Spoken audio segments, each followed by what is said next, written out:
Welcome to this tutorial on color grading and finishing in Premiere Pro. I will not teach you how to add effects and tweak parameters. I'm assuming you already know that. But I will show you how I used the color grading tools in Premiere Pro to grade my stuff. And hopefully you'll pick up a few tips that you can use when grading your stuff. Now in this clip, white balance is a little bit off. Of course, this shirt here should be white. And I want the blacks to be real black. So I added the RGB curves effect, and the blacks are quite easy. You just drag up or to the right to adjust the blacks on each color. I also added a slight S-curve to give everything a little bit more punch. And here are the levels for the red, green and blue channels. So to make the channels more even, I just dragged the upper right corner of each color to make everything match. And when I turn off the crop, you can see that the clip is pretty well balanced. This next clip didn't need much correction. You can see that the channels are a bit uneven and that the red channel is overexposed. So I dragged everything down and added an S-curve. And then I adjusted the blacks a bit. So I went from this to this. And of course the sky also gets a deeper blue color, which looks nice. I could have done this. I could have made the lighthouse more neutral. But I think it looks better when it's warm, getting closer to sunset and adding some cozy warm feeling to the clip. This one didn't get much correction either, I just added a slight S-curve. The S-curve adds contrast and makes the colors pop. And by the way, I never build these effects from scratch. Normally, people will do this. They add the effect, then start tweaking and adding points. But that takes much too long. Instead, I use presets. So this here is the slight S-curve preset, and boom, it's done. This clip needed more contrast, so I added a steeper S-curve, also a preset of course. This clip is a bit trickier. These people are not criminals, by the way. I just couldn't get hold of them all to ask permission to use the image, so I decided to blur the faces. I forgot to set the white balance inside this tent, so I ended up adding these strange curves to make everything more neutral.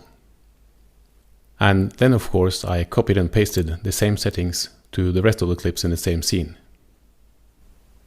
When you do this much correction, you will lose some saturation. So I added a fast color corrector just to get some saturation back.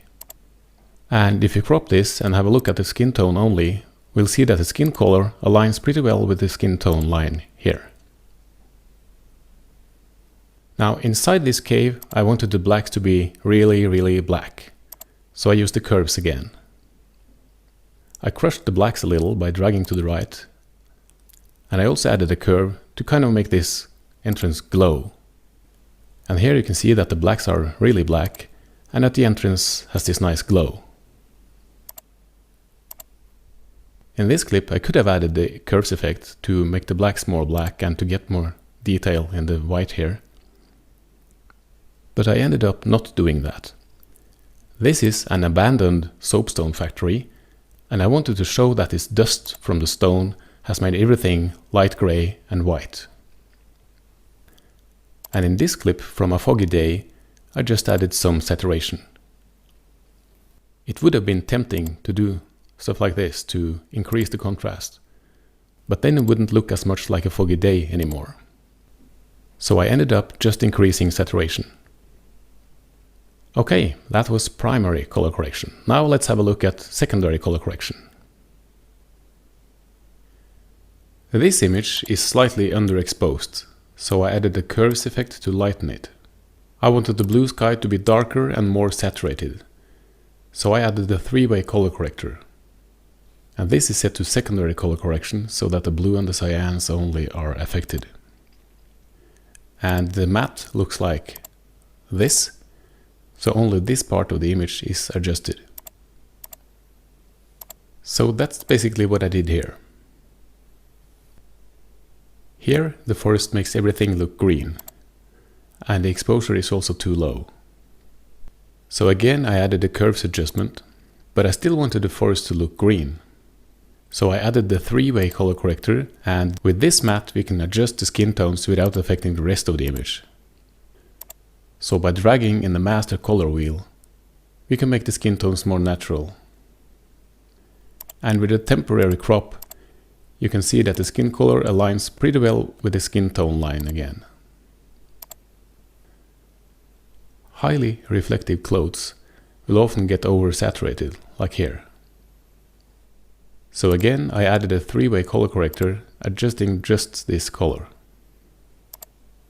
So I dragged the levels slightly down, and I also dragged the color wheel towards orange. Here's a tricky one. First, I wanted to get some more detail in the sky. So I added some highlight roll-off. This here is a preset I have, named Curves Highlight Roll-Off. So when I need it, I just throw it on. Then I added a three-way color corrector to lower the levels of this yellow part here. And this second secondary color corrector is adjusted to affect only this orange. Okay, that's all well. But what if I need to change the settings over time? Well, some of these tools are keyframeable, but some, like the curves, they don't have keyframes, so we need to cheat. You just split the clip in two and have different corrections before and after the split. So this here is one clip cut in two with a cross dissolve between them, and of course with different corrections before and after the cut. Here's another one with no corrections on the first part and a curves adjustment on the second part. This is not just a clip, this is a nested sequence. And here's the sequence where I also added a mask.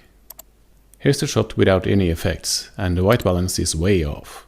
So I added the curves adjustment and also a crop, so I can see only this white area here.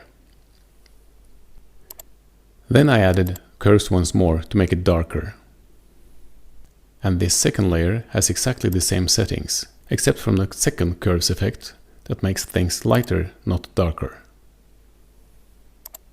And of course on the top here is a layer with a blurred mask. And the mask of course is just a title made inside of Premiere Pro. This mask is fed into the track matte key, allowing me to make the image darker on the outside of the mask and lighter on the inside. So there you have it, keyframed curves. Here's something you have to fix once in a while. I've compensated for an iris adjustment during the recording. Again, I have different adjustments before and after. And the standard cross dissolve was too smooth here, so I keyframed opacity instead. So now the iris adjustment is much less visible. And now for my favorite part, using masks for secondary color correction. Most cameras can't capture all the dynamic range in an image like this, so you often end up with blown out sky. To fix this, I copy the layer and use a curves adjustment to bring the levels down. I also have a track matte key that takes its matte from track 3, and that's this mask here. It's easy to draw this mask with the pen tool, and when you're finished drawing, you need to change the graphics type to filled Bezier. This is pretty labor intensive, so the track matte key, the curves adjustment and also the Gaussian blur on the matte, those are all presets.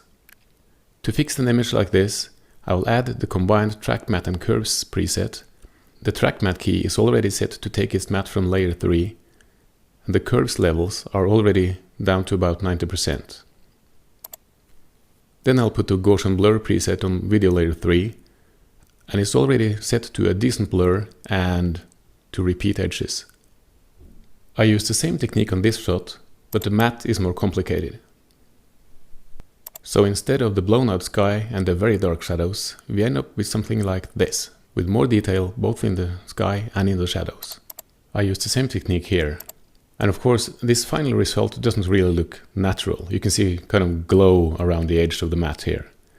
But if I have to choose between this or this and this final result, my choice is clear. Another example using the same technique. Now, you don't really have to draw the mask as detailed as this because it gets a decent amount of blur. I just wanted to show what's possible with this tool. And again, this is two different exposures on the same clip. One for the stage church and one for the sky. Here's a very useful fix using just one clip again. And the mask here is just a simple oval. And now I can make adjustment to the face area without affecting the rest of the image. And again, the mask is heavily blurred, so you don't really have to be accurate. Even if she moves a little, it'll be okay. But if you get bigger movements, then you have a problem. So here's a mask that's moving. The mask just follows the edge of the mountains. This is a nested sequence with two moving mats. But it's quite difficult to move the masks in the nested sequence because you can't really see what you're doing. So first I add them to the sequence with the image and animate them. And when the animation is done, I nest them into a new sequence. These masks, by the way, need to be bigger than the sequence because they're moving. So in the properties, you can see that these are 2000 times 1000 pixels, even though this is a 720p sequence. Vignettes are frequently used to darken the edges of the image. Here's a couple of ways to do that. This is just a title with an oval shape. The oval is white, but this particular title also has a black background. So it's white on black. So I just put this above the image, added some blur and lowered the opacity. Here's a more advanced technique using two copies of the same clip. The first layer has no effects. The second layer has Gaussian blur and a curves effect to make things darker. And of course, if you overdo the blur, you'll get some strange dreamy effects. And again, what makes all this work is the track matte key, and it takes this matte from video layer 3, the title. You can of course make this title any shape you want. And when you do changes, you can see it updates in the program monitor. Another useful technique, the blue sky fix. When the sky is blown out and you have no detail, you can make it look better. This title shape is filled with the gradient, and the gradient goes from dark blue to a lighter blue, and the lighter blue is also transparent. So it goes from dark blue to light blue transparent. I make the shape bigger than the image, so I can rotate it without hitting the edges. So I put this above the image on the timeline, and I set the blend mode to something like linear burn, and I also lower the opacity. So without this fix, this sky looks pretty dull, but with the fix, it's a beautiful day. Because of the 8-bit linear capture on most cameras, these highlights are pretty much blown out, and also the edges are very sharp. It's pretty common to fix this by adding some blur to the highlights. We'll use our friend the curves again, and this time it's set to secondary color correction, keying out just the highlights. And it's also set to output just the mask. Then I added some blur, and if you want to, you can add another curves adjustment to make the highlights warmer. And of course the blend mode is set to screen, and now the highlights look much more pleasing. Sometimes patterns in the image will interfere with patterns in the camera, and you'll get moire. To fix that, you'll have to blur. But we don't want to blur the whole image, we just want to blur the part of the image where we get moire. So again, we'll use the track matte key, and the matte is a title inside of Premiere Pro. So we're blurring just the shirt and not the rest of the image. And now, sharpening. This image was shot from a distance, and the lens didn't perform well when zoomed all the way in. So first I added an S-curve to increase the contrast. Then some extra color, and then some sharpening. The unsharp mask. Unsharp mask is not CUDA accelerated, so you get a red render bar. This image needed some sharpening too. The camera was focused on this sign here, so the stage church in the background was a little bit blurry. And of course we could have used a combination of track matte key and the title to sharpen just the stage church. Okay, now for some scaling and cropping. These people are spraying concrete, so the camera has plastic on it. Unfortunately, some of the plastic can be seen in the upper right corner. So to get rid of the plastic, I scaled the clip and moved it a little.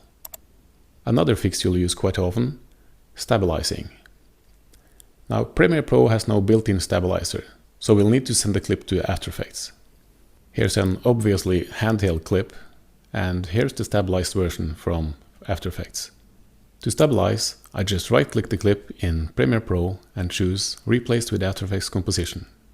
I won't show that now because this is not an After Effects tutorial, but when it opens in After Effects you just add the warp stabilizer with the default settings, and when you go back to Premiere Pro, this is what you have. Here's another clip where the resulting camera movement is much smoother. Another thing we need to use After Effects for is noise reduction. This was shot with extra gain on the camera, so there's too much noise here. You can't really see that in the screen capture, but believe me, there is noise here. After Effects has great noise reduction tools. So again, we just right-click, send the clip to After Effects and add noise reduction there. And back in Premiere Pro, the noise is gone. Noise reduction is very render intensive, so it'll take a while. I also have some color correction on this clip, and I did not neutralize the colors. I just darkened the shadows a bit and added fat color corrector to increase saturation. I've seen videos shot in this ice cave where the ice was white. But although the ice of course is white, the cave is lit by blue and green LED lights, so I want to keep that teal color. In this image, the noise was removed in a more complicated way. I have 2 copies of the clip and I have a matte. So I added some blur to just the sky. So this is dynamic link from After Effects with noise reduction. But I also added some blur to the sky only, using the track matte key and a title again. Some directors love letterboxing, and there's at least a couple of ways to do that. This one uses a title with 2 black bars. The other one here is just a crop. Just 2 different ways of doing it. I don't add letterboxing to each clip. Instead, I nest everything in a sequence and add letterboxing to the sequence. I've saved all the presets I've used in this tutorial as Jarle's grading tools, and I've made them available for download. And here's how to use them. Say we need to adjust skin color. Then we'll use this 3-way skin fix preset. It's already set to output the mask, and is set to adjust the master colors. All the secondary color correction controls are already twirled down, and they're tweaked to key out the skin tones only. So I only need to do minor tweaks here, and of course with some more tweaking you can get the key much better. And when you output full video, you can start tweaking the skin tones. Here's the familiar problem with the blown out sky. So I have 2 copies of the clip and a matte on the top. I know I need the track matte key and the curves, so these are both saved in a preset. Of course now you can see the edge of the matte, so we need to add the Gaussian blur preset to the matte. So with just 2 simple drag and drop operations, we've fixed this shot. And here's the blown out highlights problem, and these edges are too sharp, they don't look good. When we use this preset, it's already set to key out the highlights and to output the mask. So we just need to change the blending mode to screen and add some blur. Of course the blending mode and the blur could also be part of the preset, but I'll leave that to you. If your image needs more contrast, you have 2 S-curves to choose from. The standard S-curve is too much here, so we'll undo that and add the light S-curve. On this preset for sharpening, I haven't really done anything. It's just nice to have them in the same folder as the other finishing tools. When you need to do secondary color correction, you can use the preset that's already set to secondary correction. It's outputting the mask, and all the settings for secondary are twirled down. So first you need to do some color sampling. If you hold down Ctrl, you'll sample a larger area, 5 by 5 pixels. Now you can continue with the plus eyedropper, or you can tweak the hue, saturation and luma sliders. Starting with a preset like this will always be much faster than starting from scratch. Okay, let me switch to composite video and drag the saturation a bit down. And I would probably add some blur to the mask. Just a couple of pixels. On this particular clip, I would also add the highlight roll-off preset to get some more detail in the sky. So you can use all these presets as starters and make your color grading much quicker. When you import the presets, you'll get them in the preset folder. But I recommend having everything in the favorites folder and keep only that folder open during grading. Okay, that's it. I hope this was useful for some of you, and happy grading!